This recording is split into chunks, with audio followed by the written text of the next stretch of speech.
অসমৰ ভূমি আল্লাই বনাইছে আৰু এই ভূমিত বাংলাদেশী থাকিবই বুলি মন্তব্য কৰা ছাইদা হামিদক আচলতে চৰকাৰে আইনী ব্যৱস্থা ল'ব লাগে। ১ নম্বৰ কথা।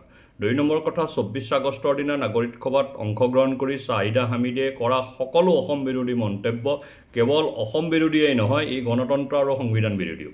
স্পষ্ট ভাষাত তেখেতে কৈছে যে বাংলাদেশৰ পৰা প্ৰব্ৰজন হ'ব পাৰে, প্ৰব্ৰজনকাৰীয়ে বেদখল কৰিব পাৰে, চৰকাৰী ভূমি বেদখল কৰিব পাৰে, PGR VGRৰ ভূমি বেদখল কৰিব পাৰে। তেওঁৰ বক্তব্যত সেইবিলাক কথা উটকুটি উঠিছে।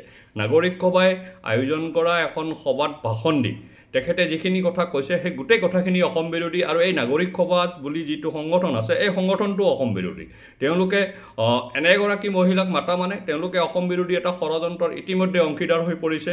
মানুহখিনিৰ উপাধি এই মানে আয়োজকসকলৰ উপাধি অসমীয়া হ'ব পাৰে, কিন্তু তেওঁলোকে এটা অসম বিৰোধী স্থিতি গ্ৰহণ কৰিছে আৰু এই সকলো ব্যৱস্থাটোৰ বিৰুদ্ধে এটা শক্তিশালী আৰু কঠোৰ পদক্ষেপ হ'ব লাগে। সামাজিকভাৱেও হ'ব লাগে, প্ৰশাসনিকভাৱেও হ'ব লাগে। এই ছাইদা হামিদে যিটো সংগঠনক প্ৰতিনিধিত্ব কৰে, national federation of Indian women, এই সংগঠনটো কমিউনিষ্ট পাৰ্টিৰ এটা মহিলা উইং হয়।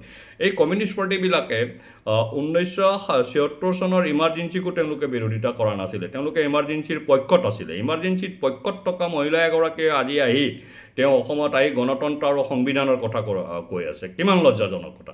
দ্বিতীয় কথা, ছাইদা হামিদে যিটো কথা কৈছে যে অসমৰ ভূমি বাংলাদেশী মিয়াৰ কাৰণে, আৰে অসমৰ ভূমি বাংলাদেশী মিয়াৰ কাৰণে নহয়। মহাৰাজা পৃথুৰ পৰা লাচিত বৰফুকনলৈকে মিয়াৰ বিৰুদ্ধে যুদ্ধ কৰি সুৰক্ষিত কৰি ৰখা এই ভূমিখন কেৱল থলুৱা আৰু ভূমিপুত্ৰৰ ভূমি হয়। ইয়াত কাৰো অধিকাৰ নাই।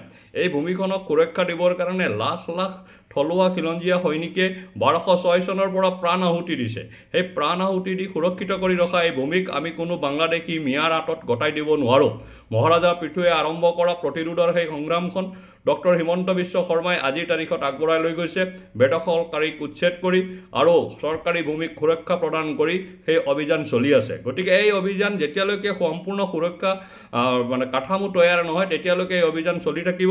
ছাইদা হামিদক আমি তীব্ৰ ভাষাৰে গৰিহণা দিছোঁ। তেনে লোকক যিসকল লোকে নিমন্ত্ৰণ কৰি আনিছিল সেই লোকসকলকো আমি সমানে গৰিহণা দিছোঁ, আৰু তেনে লোকক আচলতে সামাজিকভাৱে বৰ্জন কৰাৰ প্ৰয়োজন আহি পৰিছে।